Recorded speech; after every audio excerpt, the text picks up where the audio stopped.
Morning. If today you don't like rust, same as yesterday and the day before, then maybe you should turn off now. Unfortunately, it's delve into the boot time and I'm dreading this one. I think it's going to be messy in there. Catch you later. So we know from looking underneath and a quick scoot around the car when we first got it that the boot is plastered with filler. Obviously the petrol tank is under there, so I'll be fairly careful with what I'm using. It may be possible that I've got to take the tank out in the future, we'll have to see. But for now we'll scrape away in here and see what's under this filler. And yeah, hopefully it's not as bad as it looks, but I fear it's going to be.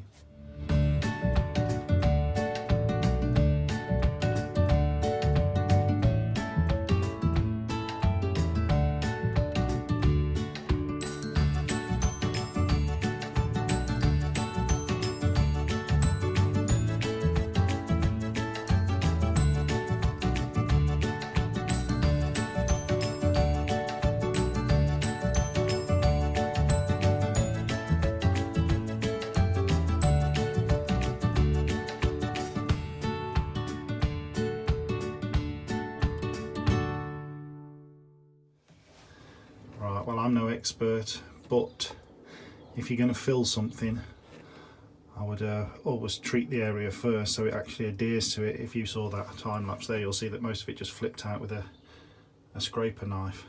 I wasn't overly surprised at the condition, to be honest. We could see a lot of filler from underneath, and I know these are prone to raining in, so it's to be expected. It's not terrible. I know it might look it, but you know, I had my first car was a Ford Cortina 1976, and it was only 11 years old when I got it in 1987, and it was worse than this then at 11 years old. So you think this is 42 years old. You know, there's a lot to be said about, they said the metal was poor in the 70s. Well, I don't know, it's not too bad. I've seen a lot worse than this. So the car cost me 700 quid. Any bids on this? 50p? You can own a part share. No? Worth a try. So that's quite tasty, isn't it? Definitely tank out job for welding this one. Pretty good, pretty good. Right, so I've taken the fuel filler pipe out and just covered it with a cap and stop the fumes and any debris going in it. It's one thing you have to remember with a petrol car. When I'm used to diesels, as I've said in a previous video, it's quite explosive stuff and we don't want to be playing about with that. Diesel's good. We like diesel. You don't like petrol, it gives you a nice headache sitting in the back of this boot if you forget to put that back on. So there you go. Pretty poor around there. If you can see, look at that. Some serious welding to be done in these boot corners.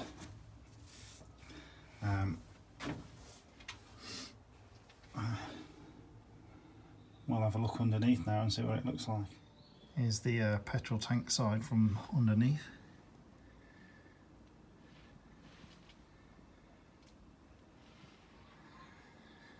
Get some sandpaper on that, see what it looks like.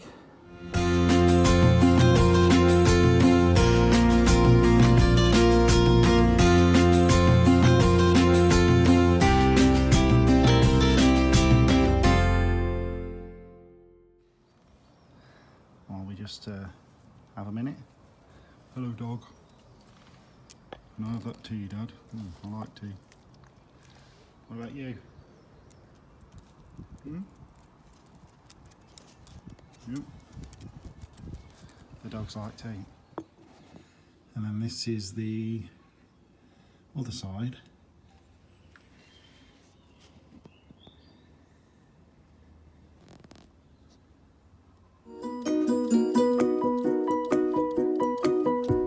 Right, just got the wheel off. Have a look under this arch and clean it up a bit. While under here. When I get these displacers replaced, I might as well clean up the bolts and stuff so that Ian has an easier job. Looks pretty good. Let's find some more rust.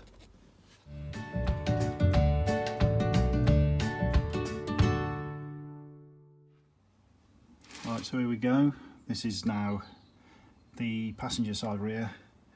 I've cleaned up all under the arches, and let's have a look if you can see that there. Got the bottom corner there, needs patching.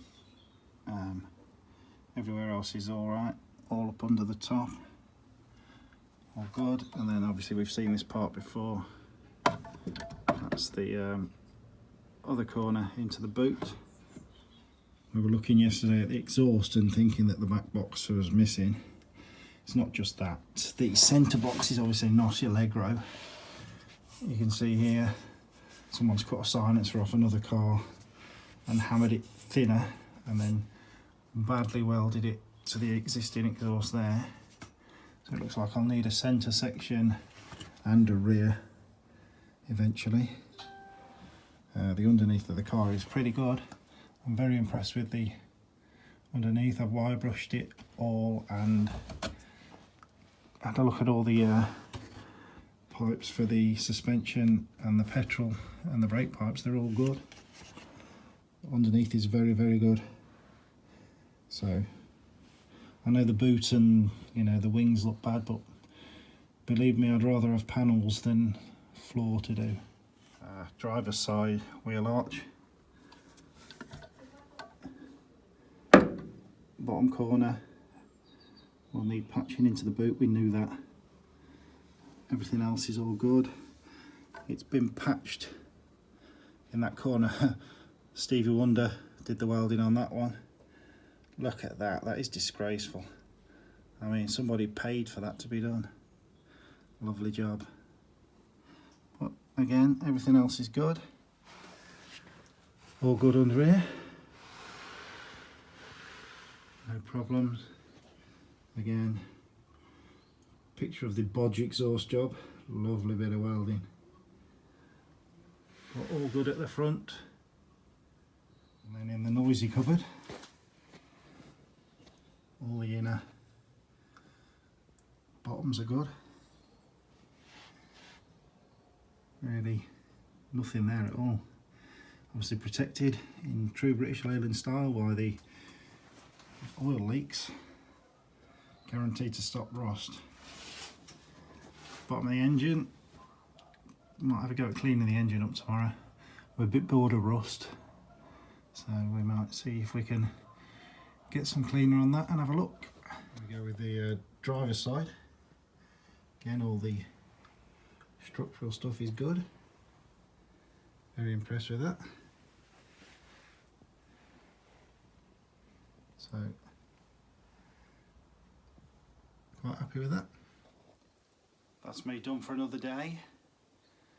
Could do a lot more in a day really, but obviously we don't know how long we're going to be off work, and I don't want to run out of stuff to do.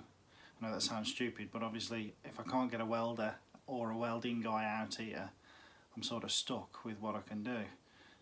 All the interior can't go back in because A, I've got it stored at work, and B, if I'm welding I don't need the interior in. So I'm just sort of taking my time, picking a job each day, and just happy to be out of the house really. So tomorrow I think I'm going to have a tass about with the engine, clean it up a bit, and we'll go from there. Catch you later.